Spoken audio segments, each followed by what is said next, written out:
résultats spécifiques, comme il est écrit, selon son besoin. Nous sommes informés de l'importance d'être préparés et de s'attarder sur le nom du Créateur, et de la manière dont ses qualités sont étroitement liées à l'étude de la Torah. Nous apprenons qu'une telle étude requiert une intention profonde d'exalter le Créateur. Nos efforts doivent être déployés pour le bien du monde entier, et non pour nous-mêmes, afin que la terre soit remplie de la connaissance du Créateur. Les rabbins reviennent ensuite sur l'histoire de la bénédiction, sa signification pour les générations futures et sa relation à la fois avec la Shekhinah et avec ce royaume terrestre de Malkout. La pertinence de ce passage. Les gens peuvent, sans le savoir, s'engager dans une voie spirituelle pour des raisons égoïstes. Ils ont des attentes cachées de gains personnels. Bien que ce ne soit pas toujours leur intention consciente, c'est la réalité. Nous pouvons savoir si nos désirs et nos efforts sont purs lorsque nous demandons à la lumière ce dont nous avons besoin et pas seulement ce que nous voulons. Nous faisons alors confiance à la voie spirituelle, quels que soient les tests et les obstacles que nous rencontrons. Ces versets augmentent notre niveau de confiance dans le Créateur. Ils invoquent la certitude dans les moments de détresse,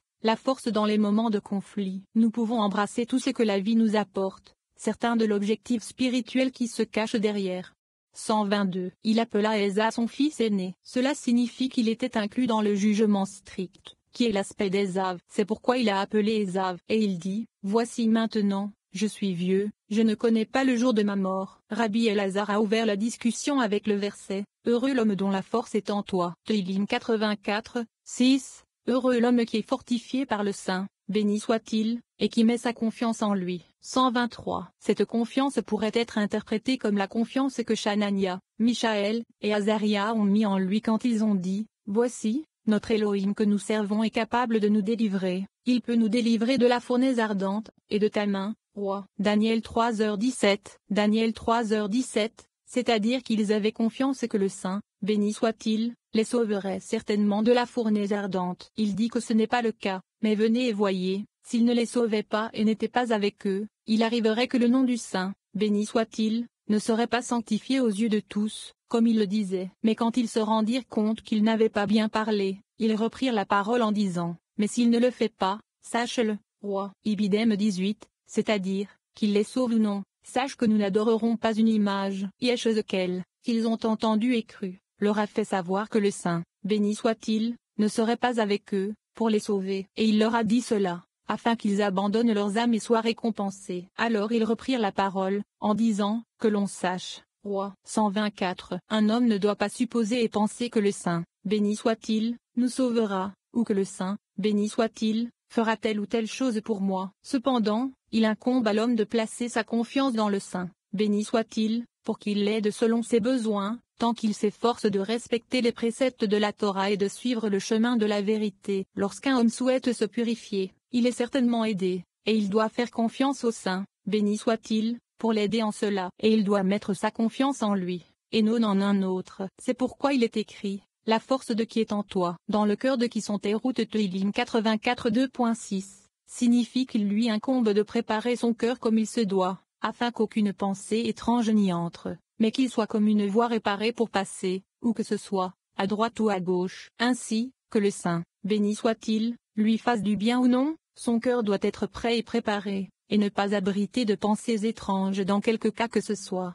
125. Une autre explication pour heureux l'homme dont la force est en toi. La force comme dans Hachem donne la force à son peuple. Tehillim 29 2.11. Signifie la Torah, et dont la force est ENO signifie qu'il incombe à un homme d'être occupé dans l'étude de la Torah pour le nom, l'amour, du Saint, béni soit-il, ainsi que le Shekhinah, qui est appelé nom. Car celui qui s'occupe de la Torah, mais ne se soucie pas de son nom, aurait mieux fait de ne jamais naître. Que signifie le verset dans le cœur duquel se trouvent tes autoroutes, Mesilo, c'est comme dans le verset exalte, celui qui monte sur les nuages, Yah et son nom. Tehillim 68 2.5.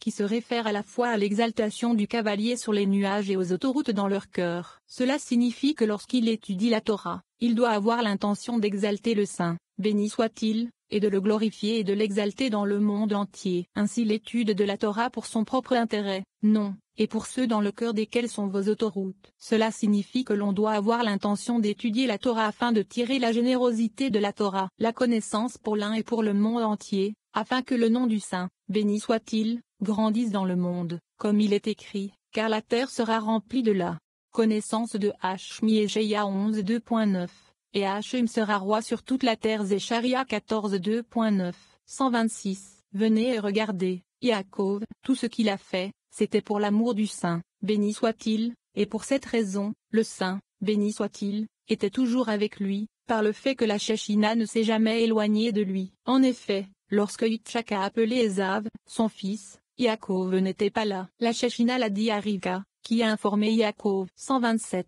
Rabbi Yossi dit, venez et regardez, si, Dieu nous en préserve. Ésav avait été béni à ce moment-là, Yaakov n'aurait pas régné sur le monde, mais serait resté, Dieu nous en préserve, toujours en exil. Mais il fut décrété par le Saint, béni soit-il, qu'Yaakov sera bénifié, et tout se passa comme il se doit. Venez et regardez, il est écrit, mais Rivka aimait Yaakov Bereshit 25 2.28, comme cela a été expliqué. C'est pourquoi elle envoya chercher Yaakov et lui dit, voici, j'ai entendu ton père parler à Ésav ton frère Bereshit 27 2.6. 128. Maintenant donc, mon fils, obéis à ma voix. Bereshit 27 2.8.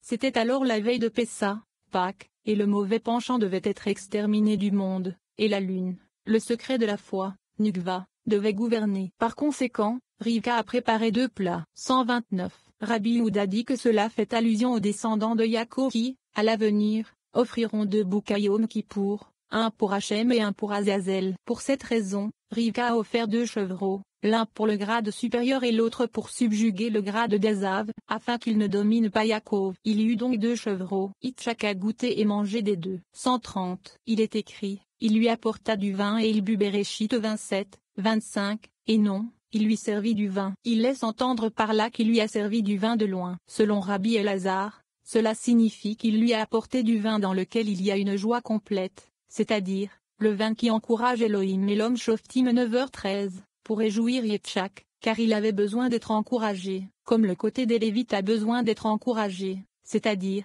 le côté gauche. En effet, puisque les jugements s'emparent du côté gauche, la tristesse l'habite, et il est nécessaire de réconforter tous ceux qui en sont issus, les Lévites et Yitzhak également. C'est pourquoi il lui apporta du vin, et il but. 17. Les meilleurs vêtements de son fils aîné Ésav. Dans cette section, les rabbins poursuivent leur analyse des événements qui ont conduit à la bénédiction erronée de Yaakov par Yitzhak. Ils expliquent l'origine des vêtements d'Ésav, qui ont été donnés par Rivka à Yaakov. En réalité, Yitzhak n'a pas été trompé en croyant que Yaakov était en fait Ésav. Les vêtements de Yaakov dégageaient un parfum provenant directement du jardin d'Éden. Yitzhak a béni Yaakov parce que les vêtements émettaient cet arôme saint, et non parce qu'il a été trompé. Yitzhak a réalisé que ce parfum ne pouvait accompagner qu'une personne digne de la bénédiction. Ainsi, nous apprenons que Yaakov incarnait la puissance et l'âme d'Adam. Rabbi Elazar décrit la relation de Yaakov avec Adam en termes de beauté de Yaakov. Cela éclaire également sa relation avec le royaume de Bina. La pertinence de ce passage Adam portait à l'origine les vêtements mentionnés ci-dessus dans le jardin d'Éden,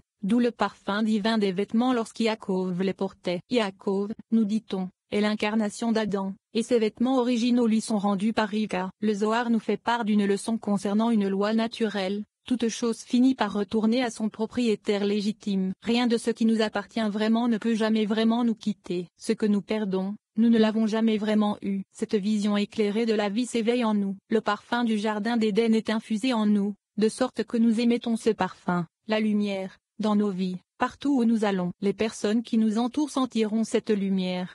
131. Rivka prit les meilleurs vêtements de son fils aîné Ésav. Bereshit 27 2.15. Ce sont les vêtements qu'Ésav a pris de Nimrod. Ce sont les vêtements précieux d'Adam, qui sont arrivés aux mains de Nimrod, qui les utilisait lorsqu'il chassait, comme il est écrit. Il était un puissant chasseur devant Hachem. Bereshit dit 2.9.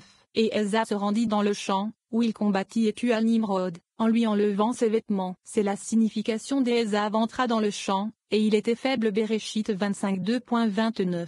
Il a déjà été expliqué pourquoi il est écrit ici et il était faible et ailleurs car mon âme s'évanouit devant les tueurs. Yirmeya 4h31. Ces 2 textes sont analogues. Là, il est écrit défaillant pour faire référence au meurtre. Ici aussi, il y a meurtre, car Ésav a assassiné Nimrod. 132. Ésav cacha ses vêtements chez Rivka et les porta lorsqu'il alla à la chasse. Le jour où Yitzhak l'envoya à chercher pour recevoir les bénédictions, il ne les porta pas au champ et fut donc en retard. Lorsque Ésav les porta, elles ne dégageaient aucune odeur, mais lorsqu'Yaakov les porta, l'objet perdu fut restauré, car ils retournèrent à l'aspect d'Adam. Car la beauté de Yaakov était la beauté d'Adam. Elles retournèrent donc à leur place et émirent un parfum. 133. Rabbi Uzi a dit, tu dis que la beauté de Yaakov était la beauté d'Adam. Comment cela peut-il être? Nous avons appris que la pomme du talon d'Adam a éclipsé l'orbe du soleil. Pouvez-vous dire la même chose pour Yaakov? Rabbi Elazar a répondu, certes, avant qu'Adam ne pêche, aucune créature ne pouvait contempler sa beauté. Mais après qu'il ait péché,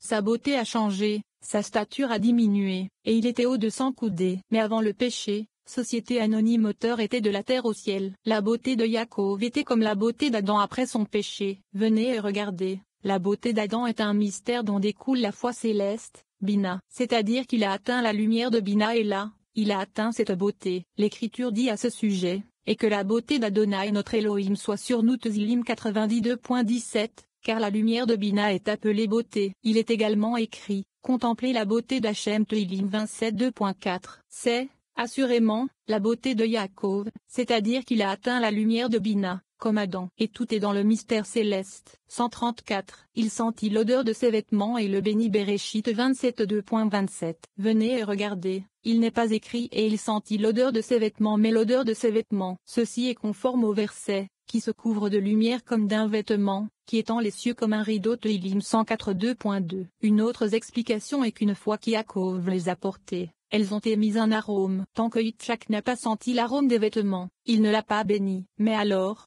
lorsqu'il émettait une odeur, il savait que celui qui les portait était digne d'être béni. Car s'il ne méritait pas d'être béni, aucun arôme saint ne serait émis. C'est le sens du verset et il sentit l'odeur de ses vêtements, et le bénit. 135. Il dit, voyez, l'odeur de mon fils est comme l'odeur d'un champ qu'Hachem a béni. Béréchit 27.2.27. Le sens de dit n'est pas clair, car on ne sait pas qui l'a dit. Certains disent que c'est la Shechina, d'autres disent que c'est Yitzhak qui a dit comme l'odeur d'un champ qu'Hachem a béni. Il demande, quel est ce champ? Et il répond, c'est un champ de pommiers, à savoir, la Nukva appelée le champ des pommes saintes, que les patriarches suprêmes, Z, Vura et Tiferet de Zahir Empine soutiennent et cultivent. 18. Dans ma détresse, j'ai crié à Hachem et il m'a entendu. Nous apprenons pourquoi la ruse de Yaakov pour recevoir la bénédiction de Yitzhak était en fait nécessaire pour sauver le monde du même serpent qui avait auparavant causé la chute d'Adam. Les rabbins donnent ensuite des conseils sur la signification pour tout Israël des multiples bénédictions données à Yaakov et de celles données à Ésav, à la fois pour le présent et pour l'époque de la venue de Mashiach. Les bénédictions données à Yaakov et celles données à Ésav sont des bénédictions pour l'avenir. Les bénédictions données à Yaakov sont expliquées en fonction de leur signification à travers l'histoire. Ces bénédictions agissent comme des portails à travers lesquels des mélanges particuliers d'énergie circulent vers l'humanité aux périodes appropriées. Nous apprenons également la signification centrale de Yaakov pour Israël dans un contexte spirituel et historique. Yaakov, en tant qu'incarnation d'Adam, englobe toute l'histoire de l'homme. Yaakov représente le drame complet de l'existence humaine, représenté par la séphira de Tiferet. Plus précisément, il s'agit de rassembler, en un seul endroit, tout ce qui s'est produit et qui se produira depuis l'époque d'Adam, jusqu'à la venue finale du Mashiach. La section se termine par une répartition des bénédictions, chacune en son temps, en relation avec l'histoire d'Israël et l'arrivée de la fin de la correction des âmes de l'homme. La pertinence de ce passage à travers l'histoire des enfants d'Israël. Nous apprenons que les fils de la Torah sont spirituellement tissés dans l'histoire du monde. Nous établissons un lien puissant avec Yaakov et, à son tour, avec les bénédictions anciennes et intemporelles dont nous avons actuellement besoin pour hâter la rédemption finale. Nous éveillons notre conscience du rôle et de l'importance de notre vie dans le plan spirituel global.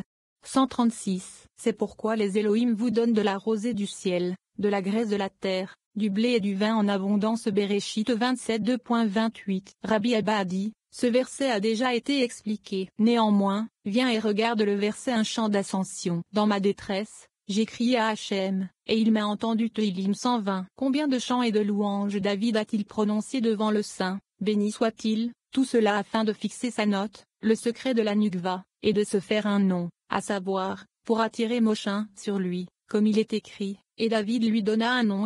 Muel 8h13. Ce chant, il l'a dit quand il a vu ce que Yaakov a accompli, qu'il a été répondu et a reçu les bénéfices. Il a dit, dans ma détresse, j'ai crié à Hachem, et il m'a entendu. Si ce n'était pas pour Yaakov, qui a reçu les bénédictions, le secret de toute la Moshin pour construire la Nukva, David n'aurait pas pu se faire un nom. 137. Rabbi Elazar a dit, c'est Yaakov qui a chanté cette chanson. lorsque son père lui a dit, « Approche, je te prie, afin que je puisse te sentir, mon fils, si tu es vraiment mon fils Ésav. »